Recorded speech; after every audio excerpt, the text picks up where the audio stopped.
Bex, we're speaking following the conclusion of your first season as Burnley FC women's head coach. Yep. As an overall experience, firstly, how would you describe it? Yeah, it's been a real exciting journey. I've loved the highs and the lows and everything in between of a fantastic first year with the football club. I'll take you right back to last summer, firstly, when you were appointed. What were those initial conversations with Lola like? Yeah, good. She's a real beacon of everything that's positive and ambitious about this football club. Somebody who was excellent at talking about an exciting vision that the ownership group have here for Burnley women and the wider football club and its involvement and passion and enthusiasm for that. So it was an easy decision to come and join the project when it was offered to me, and absolutely no regrets about that decision that I made would have been June time last year. We're at the club's training ground here in Padiham. Was that a big part of the sale, that you knew you had the access to these facilities?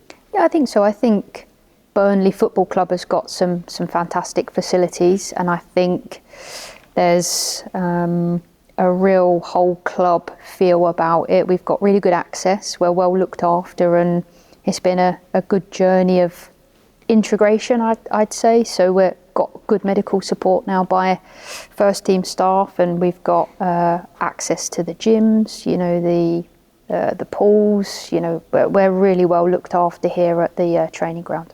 It was a big change for you personally as well, moving further up north than I believe you've ever been before. How did you find that, settling into a new area? Yeah, as a southerner, there's not a lot of sun up here, first and foremost, right? But no, you're right. I made the decision to, sell my house, change my full-time job, move up north with a dog in tow, right? So it's a big lifestyle change, and I think for me, settling down only really happened in November. Trying to find somewhere to live, your relocation, and the football club and the people here made that transition a lot easier for me. Back to the summer then. It was a busy summer recruitment-wise. I think we had 10 players coming in total. What was that like to manage, and what was some of the thinking there? Yeah, I think we needed to bring in some quality, and again, Lola did a fantastic job before I was in the building, having conversations with top talent and looking to strengthen in some really key areas that were identified in the squad. And then we had the opportunity to work together to evolve that and evolve the vision together, and work to bring in some players together like Bren. And I think we needed some depth, we needed some quality, and it's not easy to transition 10 players into a group all in one go. And I think, for example, we got Gracie Pryor in and around the Halifax at home game, so the recruitment was still going all the way up into season. So yeah, it was an evolution. It had its challenges. The team have had to gel really quickly come Liverpool Feds, and I think we just about got there. We got a win on the board, so we just about did it in time, but it was a lot of change. It really was, and that's not an easy thing to do, and I think everybody contributed to that in a really positive way. And despite that fairly large overhaul, we made a positive start to the season. Some good wins, scoring a lot of goals. How pleasing was that for you? Oh, absolutely. You got to start well in this league, and the fixtures didn't give us the kindest of starts. Going up to Jericho and Liverpool Feds away is a really hard pitch and a really hard fixture to kind of get started on. And I think if you look back at the season before, one of the top 3 clubs got Liverpool Feds away and lost. So we knew it was going to be a really difficult start. And for me personally, your first game, you want to impress, you want to come away with a win. So it had a real, for me personally, nervous energy about it, equally exciting. So to come away 3-2, a really good performance. And I think we put up the first goal from that game yesterday in our review. It was the first goal we scored in a really controlled, progressive, back to front way with an excellent finish on that day from Mill. It was a really good feeling to come away with that first win. I'd like to talk to you a bit about your backroom team. You've been able to strengthen that with first team coaches Tom Fitton and Lou Roberts. Yeah. What qualities do they both bring, firstly? Oh, I feel so lucky that we've got both of them in the building.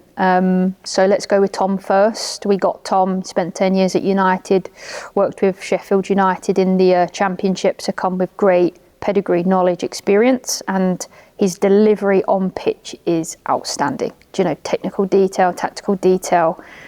He's renowned in the world of football and all of the players and staff environments he's been in for having high energy. I was told that by players like Nom, Thea, Rima, big advocates for Tom, and he's not disappointed. He brings the energy to this environment every single day. He absolutely loves it here, and he's an absolute joy to be around every day. We got Louise Roberts from Stoke. She'd been there for over 10 years in key leadership roles on and off the pitch.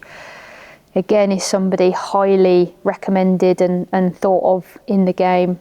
So it was a no-brainer when she became available, kind of just as the season started. She's been a real rock to me personally and professionally. Adds a lot of value. The players have got a lot of time and respect for her in this building. She's somebody that I think of, or they think of here, as I look at her relationship. She's like that cool older sister everybody wants to impress at times. And again, her on-pitch delivery, her analysis, her insight, her knowledge on Tier 3 is absolutely outstanding, and both of them are really key parts of the wider machinery here in terms of Burnley Women. And how does that relationship between the three of you and the playing squad work? Yeah, do you know what? I've never worked as a coach in 3 before, and it's something Tom, Robbo and I talk a lot about, is working as part of a bit of a trio, and what roles we have, the responsibilities. It's been a real learning curve, you know, for us as a 3. We've evolved together. We've got a lot of time, respect and love for each other, and it works really well. In terms of working with the players, each of us have got probably players, you know, some might come and speak to me, some might prefer Tom, some might prefer Robbo. Each one of us have got different players we would work with in terms of their player development plans. So, you know, I'll give you an example. Tom spent a lot of time this year with AK. I've spent a lot of time with Elford, and Robbo spent a lot of time with Bell, respectively. And that's just the way we divide work. We work to each other's strengths, and I think we've got really good relationships across everyone in the team. January time now, some more additions came into the squad as we look to push towards that aim of getting to the Championship. Yeah. What did that look like transfer window wise for you? Yeah, we felt we needed more goals, and I think one of the key reflections on some of the season for us is, you know, I think we've recorded 450 shots on target and scored, I think it's like around 95 goals, which isn't bad, but our conversion rate was certainly and still is an area that we want to improve on. We identified that in January, and it's probably still feel that way a little bit now as I kind of sit in front of you, and that's why we identified Ginny as somebody we wanted to bring into the football club in January when she became available, and she's an outstanding young finisher in terms of bringing her in. Somebody that I had been monitoring for a long time was Emma Siddle, and the opportunity to sign Emma became apparent in January, and we moved to do that, and she's somebody we think a lot of here in terms of the football club. And then we managed to strengthen and bring in the likes of, you know, Paris and Abby as well. January time as well, we played Birmingham City, a Championship side in the FA Cup. Taking them to extra time, was that a good yardstick of what we could look forward to in the future, do you think? I think so, and I think in the first 3 FA Cup rounds we scored 22 goals, and I think we conceded 1, which is fantastic stats. I think in terms of that round, up until that round, we were the highest scoring team in terms of the competition. Again, something to be really proud of. We wanted a big game. We got drawn Birmingham at home, which everyone was excited about. 90 minutes, or it was about 96 minutes, it was 1-1. You know, we defended resolutely. We decided on that day we weren't going to deviate from our DNA. So we were going to play against Birmingham as Burnley Women. So that's aggressive, that's front-footed, it's ball possession. And we gave them a really good game, and we conceded 2 goals in extra time. You know, probably didn't quite have the squad depth that we were accustomed to in the league, and look, full credit to Birmingham, a good team, and we gave that absolutely everything on that day, and Felt there was a lot to be proud of, and everyone at this football club, our ambition is no secret. We would love to be playing against Birmingham every week, and championship teams every week. So that's what we're working towards here. Second half of the season, we did record results consistently, but ultimately fell just short of the aim of promotion. Do you think that's testament to just how strong Newcastle were, that we recorded 15 wins but didn't finish top of the table? Yeah, I think so. I think there are a few anomalies this year in terms of, points that Newcastle picked up, but also, our goal, I think we're averaging 2.5 goals a game, which historically has been enough to win the league, and for what this year as an anomaly, it wasn't. So statistically speaking, there are lots to be proud of, and there are some really big learning moments. A key part of our reflection last night was, if we don't get too low when we lose against Nottingham and Newcastle back to back, and we have a little bit more emotional control, we have more consistency, and we focus on us and not really what Newcastle and Nottingham are doing, we could have actually taken it into the last game of the season and still been in it. If we focus on us, come through West Brom, focus on us and come through Stoke, then it's a very different finish. And I think we've learnt a lot this year in terms of us and just what we need to do next year to get it done.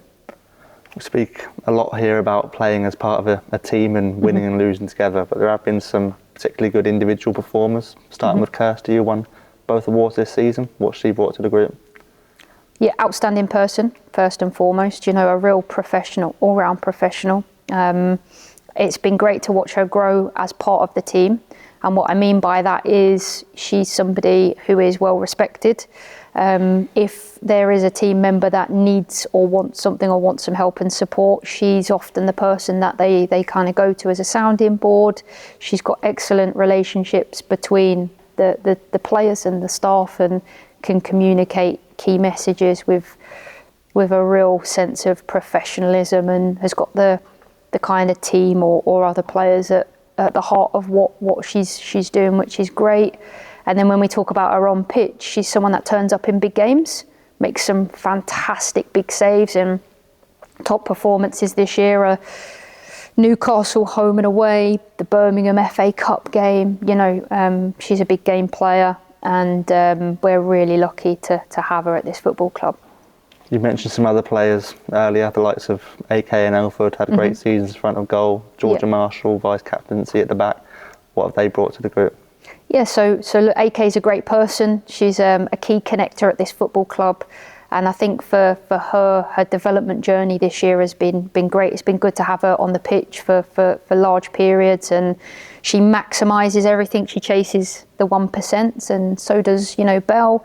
Their kind of individual development journeys this year has been great to play a part in and watch them grow as people, as part of the team, but also on the pitch, and start to make regular impact for this football club, which is good. Then we've got Georgia, at just 21 years old, has played 5 seasons in the National League, which is an achievement in its own right.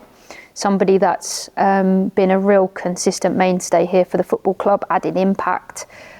She, for me, is one of the best out of possession centre halves in this league, if not the league above, in terms of being able to dominate an opponent. And it was great to see her in duels against, some of them Birmingham forwards, or, we've played friendlies against Championship and even Everton at the start of the year. So look, she's a great player, and we've had the opportunity to see her play against some really good forwards, and she holds her own in all competitions. And then look, Laura Elford is our top goal scorer for the year, and that's no surprise. I actually had a Tier 3 manager ask me what we'd done to make her so good this year, which is something to be proud about in its own right, that we are renowned for making players better here at this football club. Laura's now playing with a real confidence, scoring headed goals, left foot, right foot, and can score in all competitions, which is a great way for her to finish this season. You managed at Turf Moor twice this season. Yep. How was that as an experience?